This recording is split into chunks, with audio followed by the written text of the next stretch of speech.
English premier লিগে weekly অ্যানালাইসিসে সকলকে স্বাগত জানাচ্ছি। ইংলিশ লিগের 18তম সপ্তাহে খেলা শেষ হয়েছে। এই সপ্তাহে বেশ কয়েকটি ব্লকবাস্টার ম্যাচ হয়েছে, সেগুলো নিয়ে একটু আলোচনা করতে চাই। সপ্তাহের শুরুতে মুখোমুখি হয়েছিল ম্যানচেস্টার ইউনাইটেড এবং নিউক্যাসল ইউনাইটেড। ওইখানে ম্যানচেস্টার ইউনাইটেড সারপ্রাইজিংলি 1-0 গোলে নিউক্যাসল ইউনাইটেডকে পরাজিত করতে সক্ষম হয়।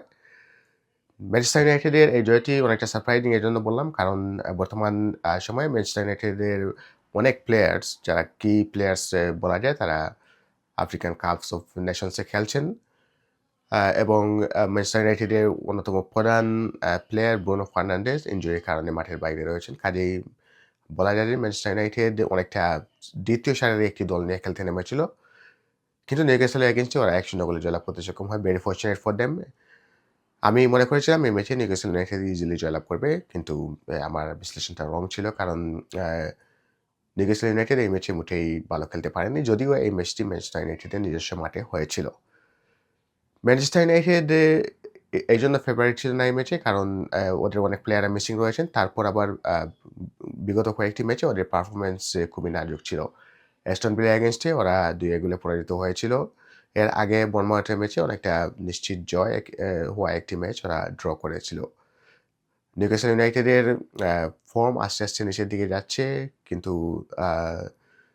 অন্তত প্লেয়ার্সদের অ্যাভেলেবিলিটি এবং পারফরমেন্সের বিষয়ে নিউক্যাসল ইউনাইটেড কিছুটা এগিয়ে ছিল। Best of luck for Manchester United, কারণ ওরা 3টি পয়েন্ট নিতে সক্ষম হয়েছে বড় একটি ম্যাচ থেকে। আরেকটি ম্যাচে ম্যানচেস্টার সিটি 3-0 গোলে পরাজিত করেছে নটিংহ্যাম ফরেস্টকে। নটিংহ্যাম ফরেস্টের যদিও সাম্প্রতিক পারফরমেন্স ভালো, কিন্তু ম্যানচেস্টার সিটির এগেনস্টে ওরা রুখে দাঁড়াতে পারেনি। ম্যানচেস্টার সিটি ভেরি ইজিলি এই ম্যাচটি জয়লাভ করতে সক্ষম হয়। সপ্তাহে আরেকটি গুরুত্বপূর্ণ ম্যাচে লিভারপুল মুখোমুখি হয়েছিল ওলভসের। ওরা ওলভসকে 2-1 গোলে পরাজিত করতে সক্ষম হয়। আর লিভারপুল প্রথমার্ধেও খুবই চমৎকার খেলেছে। গেমের উপর টোটাল কন্ট্রোল ছিল এবং ওরা 2টি গোল করতে সক্ষম হয় প্রথমার্ধে। কিন্তু দ্বিতীয়ার্ধে ওদের ভালো শুরু করেছিল, কিন্তু সামহাউ ওলভস একটি গোল ব্রেক করতে সক্ষম হয় এবং এই গোলটি হজম করার পর লিভারপুলের ছন্দ আসলে ভেঙে যায়। ওরা ডিফেন্সিভলি অনেকটা ভালনারেবল মনে হয়েছিল। এই মৌসুমে বেশ কয়েকটি ম্যাচে এই জিনিসটা লক্ষ্য করা যাচ্ছে। লিভারপুল যখন কোনো গোল কনসিড করে, তখন ডিফেন্সিভলি ওরা অনেকটা প্যানিকড হয়ে যায় এবং যার দরুন ওদের খেলার ব্যালেন্সটা নষ্ট হয়ে যায় এবং আপাতদৃষ্টিতে মনে হচ্ছে ওদের কনফিডেন্সের অভাব হয়েছে, বিশেষ করে ডিফেন্সিভ লাইনে। এবং এখানে একটি জিনিস উল্লেখ করা ভালো, বর্তমানে লিভারপুলে যে সেন্ট্রাল ডিফেন্ডার রয়েছেন ইব্রাহিমা কোনাতে এবং ভার্জিল ভ্যান ডাইক, আমার মনে হয় ওরা এই মৌসুমে প্রত্যেকটি ম্যাচে লিভারপুলের হয়ে খেলতেছে এবং অনেক ম্যাচে ওরা খুবই ভালো পারফরমেন্স করে এবং মাঝে, মাঝে ওদের কিছুটা ল্যাকিংস হয়ে যায় পারফরমেন্সে। আমি মনে করি এর অন্যতম একটি কারণ হচ্ছে ওদের টানা যে ম্যাচগুলো খেলানো হচ্ছে, আ এ কারণে ওদের আ মানসিক কিছুটা প্রেশার ক্রিয়েট হয়েছে এবং আসলে আর্নে স্লটের হাতে অন্য কোনো অপশন নেই। উনি জো গোমেজকে আসলে আ পুরোপুরি ম্যাচের জন্য পাওয়া যাচ্ছে না এই মৌসুমে। এবং ওদের যে সেন্ট্রাল ডিফেন্ডার আরেকজনকে ব্যাকআপ হিসেবে কেনা হয়েছিল লিওনিক, উনি ইনজুরির কারণে মাঠের বাইরে রয়েছেন বেশ কয়েকদিন ধরে। কাজেই আর্নে স্লটের এই পজিশনে কোনো অপশন নেই যে ইব্রাহিমা কোনাতে এবং ভার্জিল ভ্যান ডাইককে একটু ব্রেক দেবেন। যার দরুন পারফরম্যান্সে ওদের অনেকটা উঠানামা হচ্ছে। Virgil van Dijk no doubt one of the best defender in the world right now. Ibrahima Konate also one of the best defender. কিন্তু মাঝে, মাঝে ওনাদের বিশেষ করে ইব্রাহিমা কোনাতের কিছু সিলি মিস্টেক হয়ে যাচ্ছে ডিফেন্সিভ লাইনে, যার দরুন লিভারপুল অনেকটা সাফার করতেছে। কিন্তু মোস্ট ইম্পোর্টেন্টলি ওরা ভেরি এক্সপেরিয়েন্সড এবং ওরা কামব্যাক করতে সক্ষম হচ্ছে। এটাই মোস্ট ইম্পোর্টেন্ট ফর লিভারপুল এবং আমি আশা করব জানুয়ারি ট্রান্সফার উইন্ডোতে লিভারপুল কোনো বড় স্ট্রাইকারকে কিনতে পারবে। ওয়েল, আমি আশা করি জানুয়ারি ট্রান্সফার উইন্ডোতে লিভারপুল বড় কোনো ডিফেন্ডারকে কিনতে পারবে এবং এই সমস্যাটা ওরা কাটিয়ে উঠতে পারবে। তো লিভারপুলের পারফরমেন্স আস্তে, আস্তে উন্নতির দিকে যাচ্ছে। আমরা জানি বেশ কয়েকটি ম্যাচ প্রায় টানা ৬টি ম্যাচ ওরা পরাজিত হয়েছিল এবং এরপরে তারা ৫টি ম্যাচের মতো ওরা অপরাজিত রয়েছে এবং পরবর্তী ম্যাচ রয়েছে লিডস ইউনাইটেডের বিপক্ষে এবং তারপরে একটি ম্যাচ রয়েছে আর্সেনালের বিপক্ষে। লিডস ইউনাইটেডের বিপক্ষে যদি ওরা জয়লাভ করতে সক্ষম হয় এবং কোনোভাবে আর্সেনালকে যদি ওরা হারাতে পারে, তাহলে ওরা আবারও টাইটেল রেসে ফিরে আসবে। এখনো পর্যন্ত আর্সেনালের সাথে ওদের পয়েন্ট ব্যবধান রয়েছে ১০। এই সপ্তাহে আর্সেনালও জয়লাভ করেছে। আর্সেনাল ২-১ গোলে ব্রাইটনকে পরাজিত করেছে। আর্সেনালের খেলার আ কোয়ালিটিটা আস্তে আস্তে ডাউনগ্রেড হচ্ছে। আমি কয়েকটি ম্যাচ থেকে লক্ষ্য করছি ওরা কনভিন্সিংলি আসলে জয়লাভ করতে পারছে না। এটা কী কারণে হতে পারে? হয়তোবা এটা Arsenal way of playing. Arsenal প্রতি বছরই একইভাবে শুরু করে মৌসুমের প্রথম দিকে ওরা খুবই অ্যাগ্রেসিভলি খেলতে থাকে এবং মৌসুমের শেষের দিকে ওরা পারফরমেন্স আস্তে আস্তে নিচের দিকে যায়। আমি আশা করি এই মৌসুমে হয়তোবা সেটা হবে না। এখন পর্যন্ত আর্সেনাল নাম্বার 1 পজিশনে রয়েছে, নাম্বার 2 পজিশনে রয়েছে ম্যানচেস্টার সিটি এবং নাম্বার 3 পজিশনে রয়েছে অ্যাস্টন ভিলা।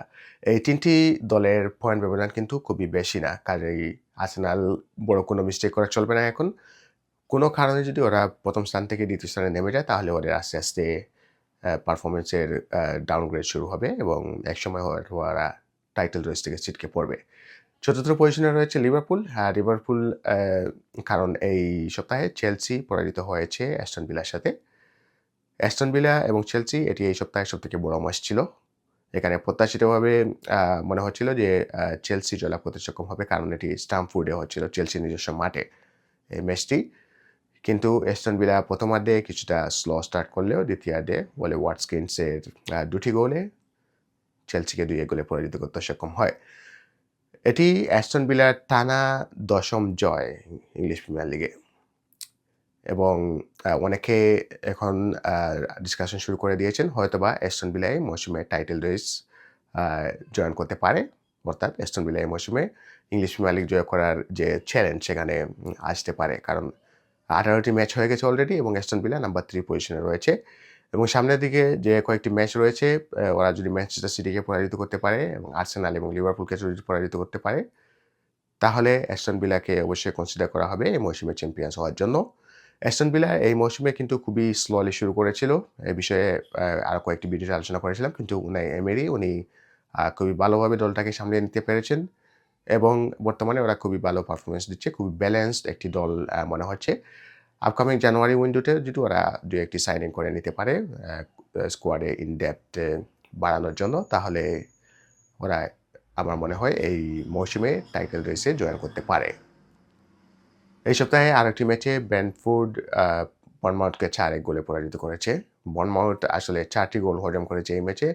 এই মৌসুমের শুরুতে বর্নমাউথ কিন্তু ভালো খেলতেছিল কিন্তু আস্তে আস্তে ওদের পারফরমেন্সটা নিচের দিকে যাচ্ছে এবং ব্রেন্টফোর্ড এই মৌসুমে খুবই ভালো খেলতেছে যদিও ওদের কোচ পরিবর্তন হয়ে টটেনহ্যামে চলে গিয়েছিল।